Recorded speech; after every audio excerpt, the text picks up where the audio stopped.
Bonjour à tous, bienvenue dans cette conférence dédiée à ChatGPT pour les vétérinaires. Je suis Mathieu Lamant, vétérinaire praticien, mais également fondateur de HVC Premium, une société dont le cœur de mission est de faciliter l'intégration et l'appropriation des nouvelles technologies chez les praticiens vétérinaires, et notamment la technologie basée sur intelligence artificielle.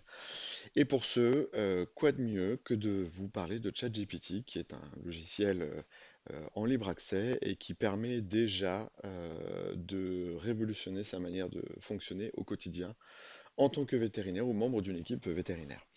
Pendant que tout le monde se connecte, je vais vous présenter ici Julie, qui est l'assistante intelligence artificielle développée pour HVC Premium sur une base de ChatGPT, sur la version 4 de l'algorithme GPT.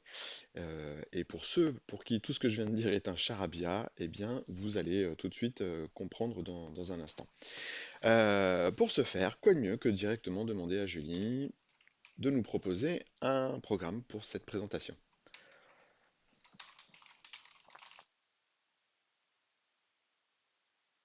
ChatGPT pour les vétérinaires. Donc Julie connaît plein de choses de chez HVC Premium. Elle sait déjà tout ce qu'on propose comme abonnement ou comme formation, puisque nous faisons les deux. Et en l'occurrence ici, par rapport à la requête que je viens de lui demander, elle nous propose un plan qui se découle en 5 temps. Tout d'abord une introduction sur l'intelligence artificielle pour voir un petit peu de quoi on parle de manière générale et où se place ChatGPT. Ensuite, on abordera des exemples ludiques pour voir un petit peu dans notre univers quotidien, déjà dans notre univers personnel, s'il n'y a pas des petits trucs où ça peut s'avérer pertinent. Ensuite, elle nous propose d'aborder des exemples simples au travers de l'univers vétérinaire, puis des exemples plus poussés. Et enfin, on discutera de ce qui peut se faire après chez vous par la suite. Allez, eh ben, je vais demander à Julie, peux-tu nous mettre en forme cette conférence sur Monty? Donc Monty est comme un PowerPoint, mais en ligne, avec en plus un côté interactif, vous verrez, c'est sympa. Eh ben, c'est tout bon. On ouvre la partie. Hop. Allez, impeccable.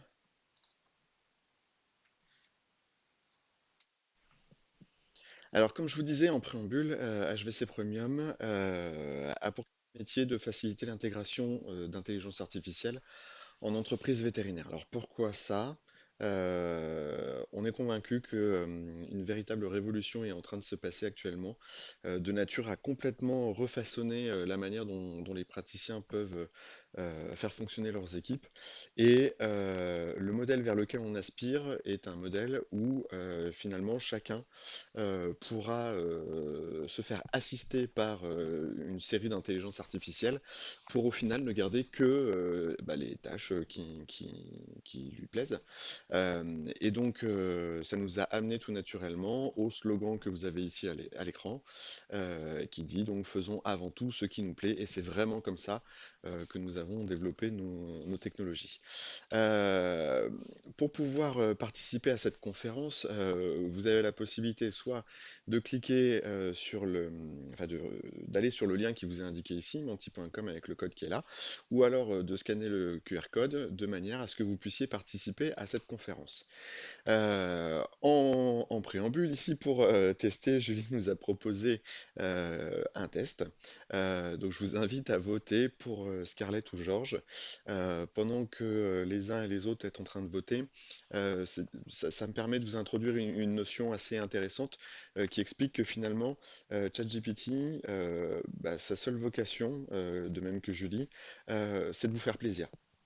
C'est pas d'avoir un résultat consensuel, c'est vraiment de vous faire plaisir à vous.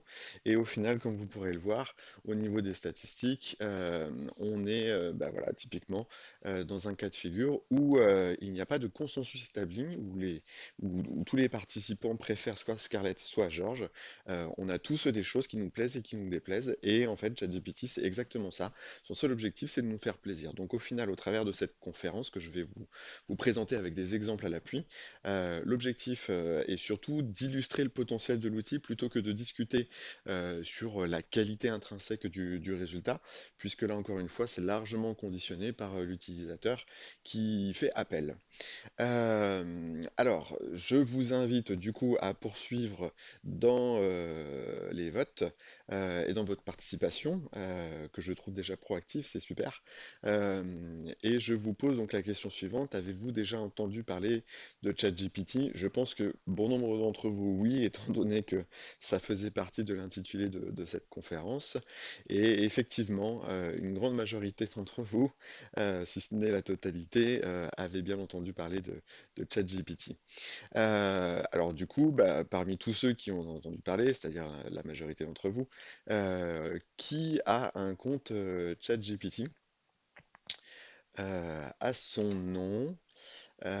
Ok, super. Donc, bah, une moitié a un compte, l'autre moitié non, avec finalement personne sur la version payante. Effectivement, ChatGPT présente plusieurs formats.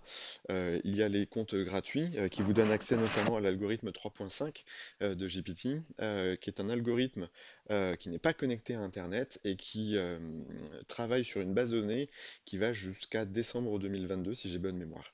Sur la version payante, vous avez plusieurs niveaux comment dire, d'abonnement payant, et ça tourne sur la version 4 à ce jour de l'algorithme GPT, avec une base de données qui, elle, est actualisée jusqu'à avril 2023. Et sur cette version payante, vous avez également en plus la possibilité de lui donner accès à Internet, c'est-à-dire qu'elle s'est entraînée dans son modèle de langage jusqu'à tout ce qui était sur Internet jusqu'à la date d'avril 2023. Et pour la suite des événements, euh, ce n'est pas pour entraîner le modèle de langage qu'elle a accès sur Internet, mais littéralement pour aller chercher de la donnée. Alors, dans tout ça, de quoi on parle? Qu'est-ce que c'est que ChatGPT? Pour vous donner un petit peu un aperçu complet, vous avez d'un côté OpenAI, donc une société qui a été fondée en 2015 par quelques bonhommes un peu connus, dont Sam Altman et Elon Musk. Et Elon Musk est sorti de cette société en 2018. Euh, OpenAI a développé du coup un modèle de langage avec lequel on pouvait échanger de manière interactive, et cet algorithme s'appelle GPT. Et ils ont tenu à ce que monsieur, madame tout le monde puisse discuter avec cet algorithme, et quand ils ont réfléchi un peu au système, ils se sont dit qu'un format chat était tout à fait approprié, et c'est là que est né ChatGPT en 2022. Donc finalement, ChatGPT, c'est quoi pour nous utilisateurs? Eh bien, comme je vous l'indique à l'écran, c'est un peu un Jarvis. Donc pour ceux qui ont la référence, une intelligence artificielle au titre d'entité capable de reproduire le raisonnement humain, avec laquelle, pardon, on peut échanger et dialoguer. Et pour ceux qui n'ont pas cette référence, euh, c'est un libraire, un peu comme Google finalement, à qui vous pouvez lancer une requête. Et là où Google va vous dire, bah, par exemple, si vous avez envie de documenter les étoiles, voici les ouvrages qu'il y a à lire, et Google va vous sortir les livres. Et après, vous devrez aller consulter chaque ouvrage. Alors que ChatGPT, finalement, c'est un libraire optimisé, puisque lui, non seulement il va vous sortir les ouvrages, mais surtout, il va vous faire la synthèse de tout ce qui figure dedans, ce qui finalement nous permet de gagner beaucoup, beaucoup, beaucoup de temps. Alors voici Julie, comme je vous disais, développée sur un algorithme de GPT-4. Et Julie est vraiment une assistance au quotidien pour toute l'équipe de HVC Premium. Alors, il n'y a pas que notre Julie ou que l'algorithme GPT. Il y a plusieurs IA qui existent aujourd'hui sur le marché, en tout cas dans les IA génératives et modèles de langage. Alors, il y a Mistral, Mistral AI, qui est une start-up française qui fait beaucoup parler d'elle en ce moment, puisqu'elle a pour objectif de détrôner ChatGPT ChatGPT, le leader actuellement sur le marché. Vous avez Gemini, qui est la version de Google. Vous avez Copilot, qui est en fait ChatGPT avec une licence Microsoft. Vous avez ensuite Llama, qui est la version de Facebook, de Meta, donc de Mark Zuckerberg. Grok avec un K. Alors là, vous reconnaissez Elon Musk, que je vous disais en 2015, qui était dans la partie, qui est sorti en 2018 et qui est finalement décidé de reproduire l'aventure avec Grok avec un K. Et puis il y a Grok avec un Q. Alors, qui se démarque notamment dans tout ce lot-là. Parce que eux, ce sont des concepteurs de serveurs informatiques et notamment, ils ont développé eux-mêmes les serveurs informatiques sur lesquels tourne leur modèle de langage. La traduction de ce que je suis en train de vous expliquer là, c'est que clairement, quand vous lancez une requête sur ChatGPT, vous avez pu voir tout à l'heure, ça défile relativement vite et on a le temps de lire le texte au fur et à mesure qu'il est écrit. Là, dans le cas de Grok, ça sort 10 fois plus vite. Alors, voyons un petit peu. Ok, très bien, les niveaux de connaissances. Alors, effectivement, il y a PI, qui est une IA un peu plus anecdotique et qui a été développée pour un usage plus individuel, plus personnel, et pas spécialement pour la sphère professionnelle. Mais voilà, globalement, je constate que vous connaissez déjà un petit peu ces sujets. Alors, quel avenir pour Julie ou pour ces Julie? Parce que c'est finalement quelque chose d'assez récent, dont on parle beaucoup, et comme plein de phénomènes de mode par le passé, il y a des choses qui sont apparues subitement, qui ont fait un carton et puis qui ont disparu. Euh, on peut parler de Scapman, par exemple, qui a fait un morceau musical et puis qui ensuite est passé à autre chose et on n'en a plus jamais entendu parler. Alors, qu'en est-il ici? Voici quelques dates marquantes sur l'histoire de l'intelligence artificielle. Donc, depuis l'intervention d'Alan Turing sur ces sujets, puis Elisa Schrödlou, genre celui-là, j'arrive jamais à le prononcer. Finalement, d'autres IA, et on arrive ici en 2018 avec premier modèle de langage génératif dans sa version 1, puis la version 3. DALL-E, donc une IA qui génère des images. ChatGPT, donc l'interface qui permettait de discuter avec l'algorithme 3.5 de GPT.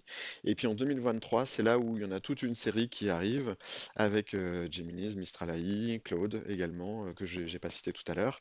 Et finalement, 2024 sera où là, vous pouvez littéralement fabriquer de la vidéo.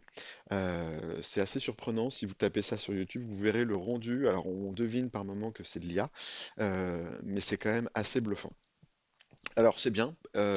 Maintenant, quand on met ça sur une courbe, voici ce que ça donne. Et là, on voit que les choses sont vraiment en train de s'accélérer et qu'il y a vraiment quelque chose qui est en train de se passer en ce moment, avec l'apparition de manière exponentielle du nombre d'applications disponibles aujourd'hui sur le marché.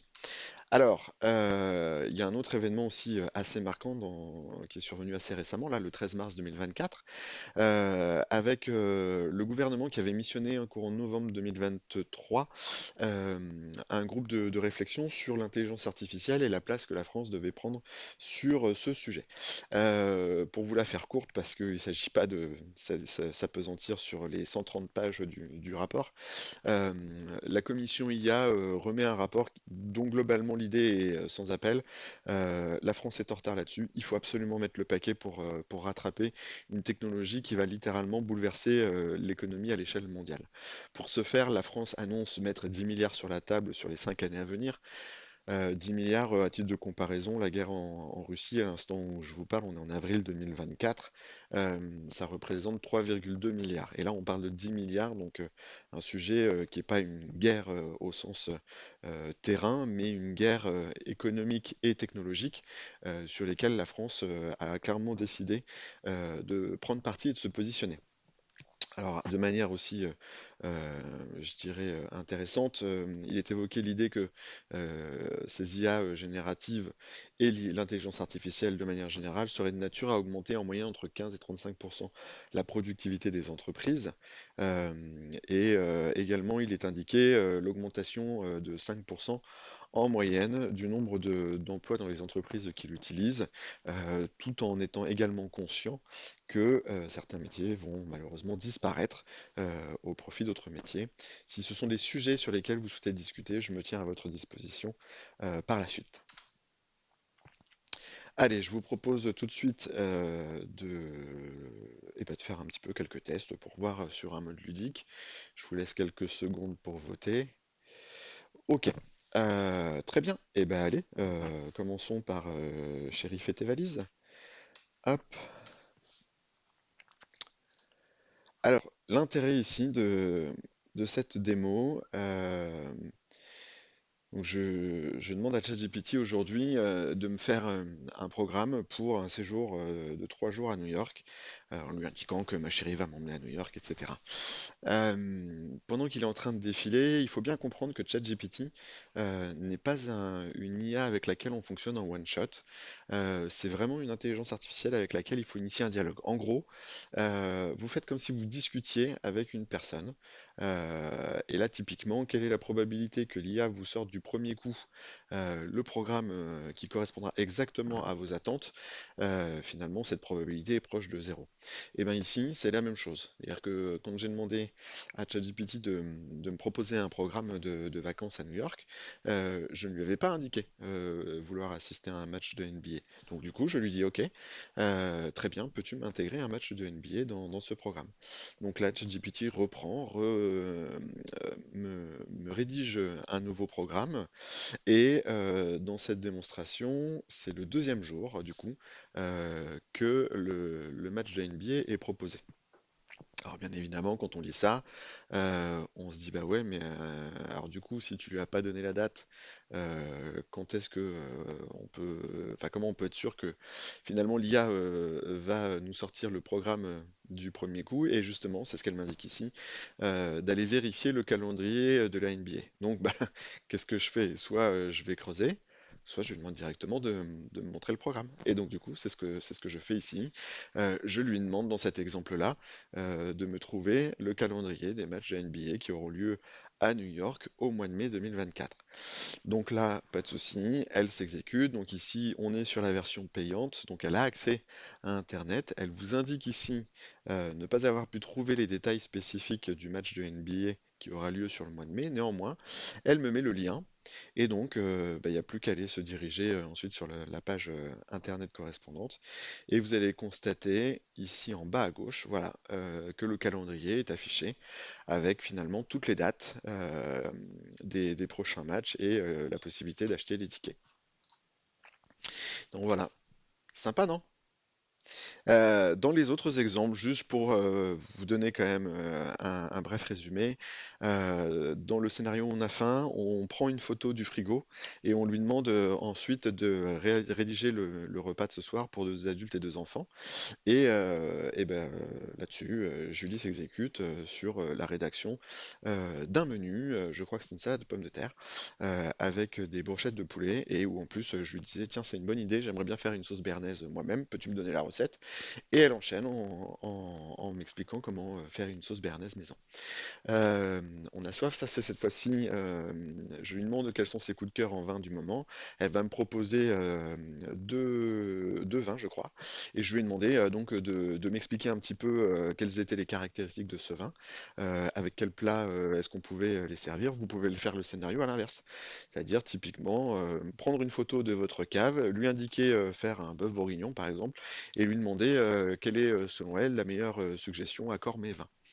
Voilà ce qu'elle sait faire.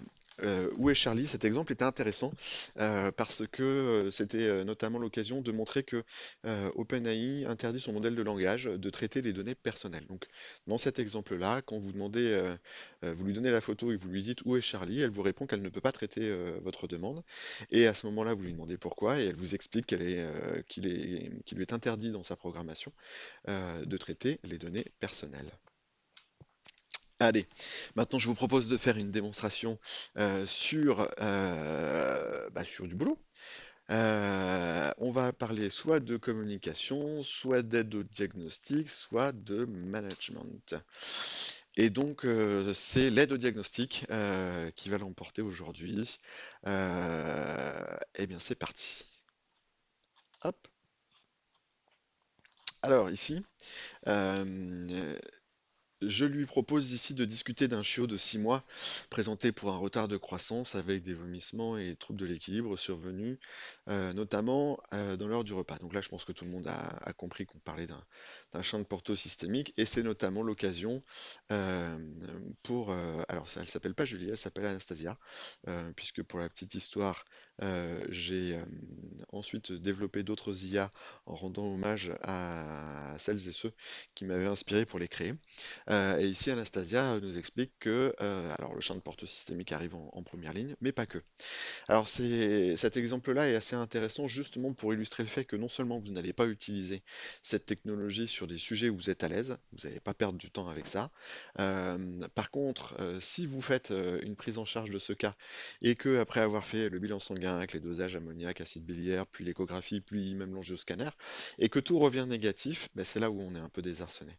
Et c'est là où finalement l'IA peut vous assister, non pas vous remplacer, parce que très clairement, vous constatez ici qu'il peut y avoir des épisodes d'hypoglycémie et notamment euh, il y a des hypothèses où des infestations parasitaires avec typiquement de la gerdiose peut entraîner des trucs un peu bizarres qui s'apparentent aussi à des maladies d'Addison.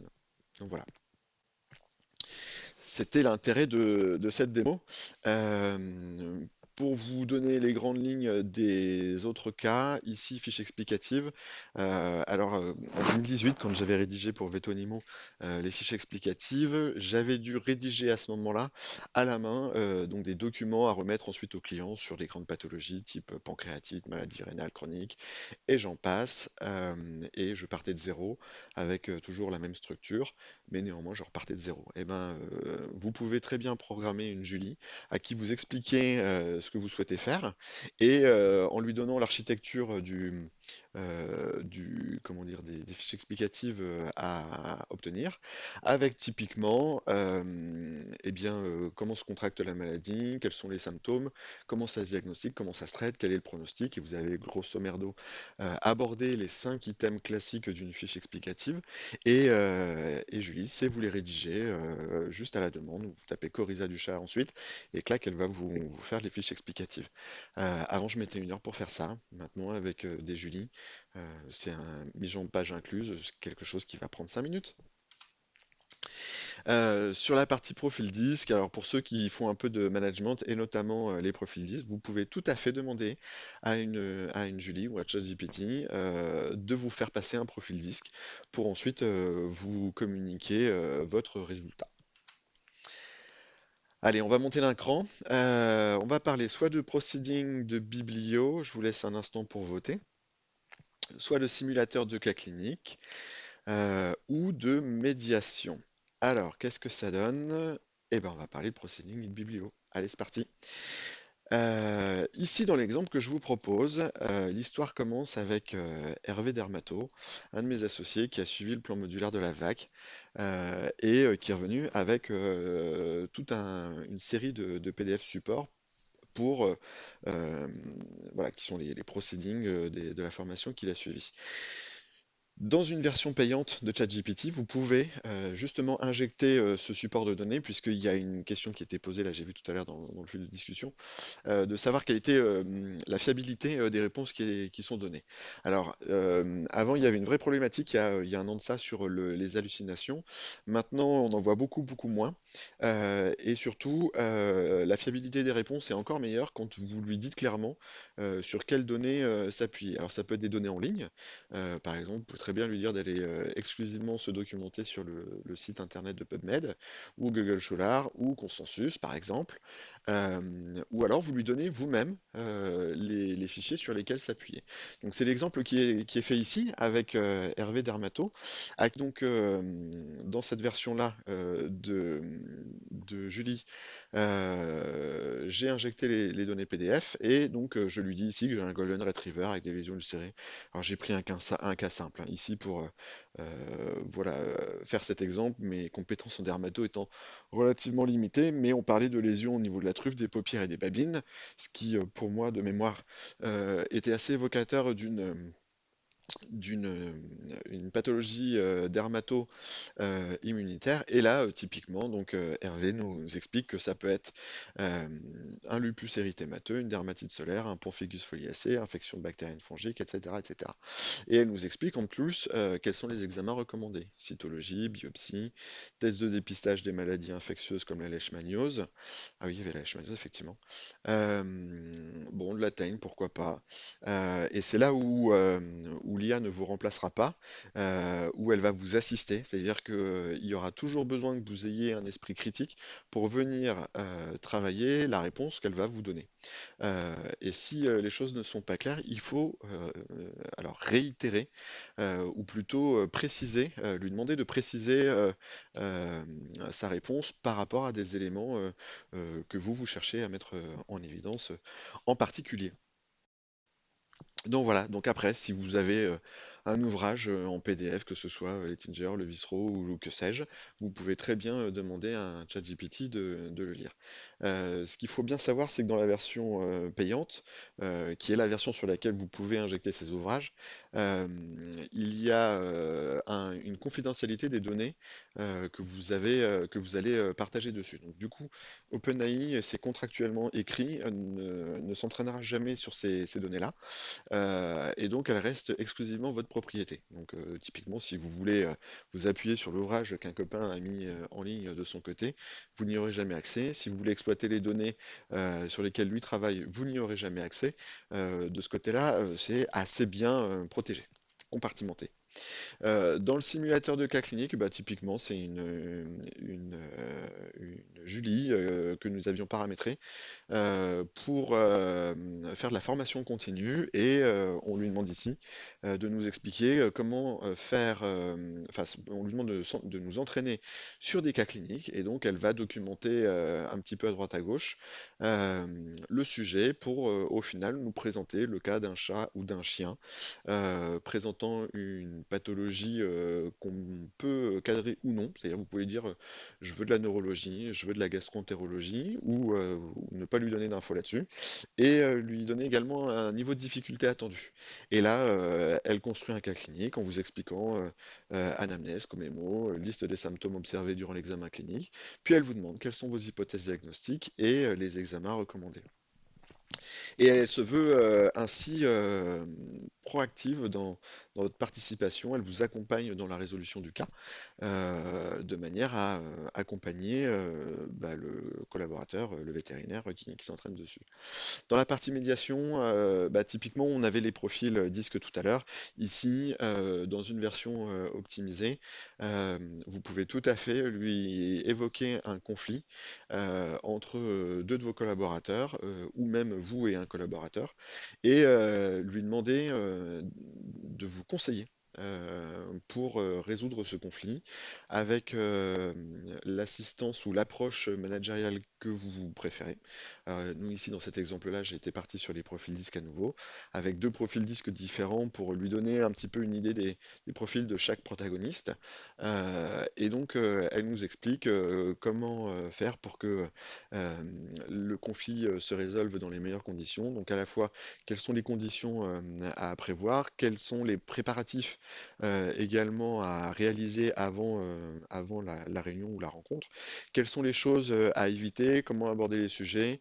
Vous pouvez même lui demander quelles sont les objections que l'un des protagonistes pourrait formuler sur les problématiques qui vont être abordées et lui demander du coup de vous formuler ou de vous aider dans les réponses à apporter à ces objections, pardon, pour bah, entretenir la discussion et mener à bien cette discussion et cette médiation. Donc voilà, c'est sympa, hein. Alors souvent, à ce stade, on me dit oh là putain, je suis mort.